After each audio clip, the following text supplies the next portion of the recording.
మామ నాకు ప్రమోషన్ వచ్చింది. కంగ్రాట్స్ రా. ఈరోజు నైట్ పార్టీ ఉంది, మీ ఇద్దరు కంపల్సరిగా రావాలి. సరేరా. అంటే ఇప్పుడు వండడం కడగడం ఉడవడం అన్నీ నేనే చేయాలా? జరగనివ్వను, అస్సలు జరగనివ్వను. అమ్మగారు, పార్టీకి ఎంతమంది వస్తున్నారేంటి? 30 మంది రావచ్చే. ఎంతవరకు ఖర్చు అవుతుంది? ఒక 40,000 దాకా ఖర్చు అవుతుంది. అయ్యయ్యో, మీరు కూడా అదే పని చేస్తున్నారు. ఏమైంది?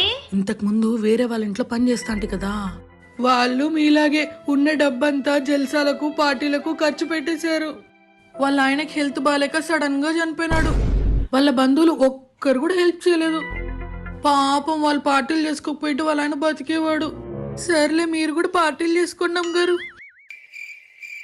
ధర్ని, అందరికీ చెప్పేసిన సాయంత్రం అందరూ వస్తున్నారు. సర్లే, ఇప్పుడు అందరికి కాల్ చేసి పార్టీ క్యాన్సిల్ అని చెప్పు. అదెట్లా చెప్తారే? నువ్వు చెప్తావా లేదా? నా పరువు అంతా పోతాదే. అందరూ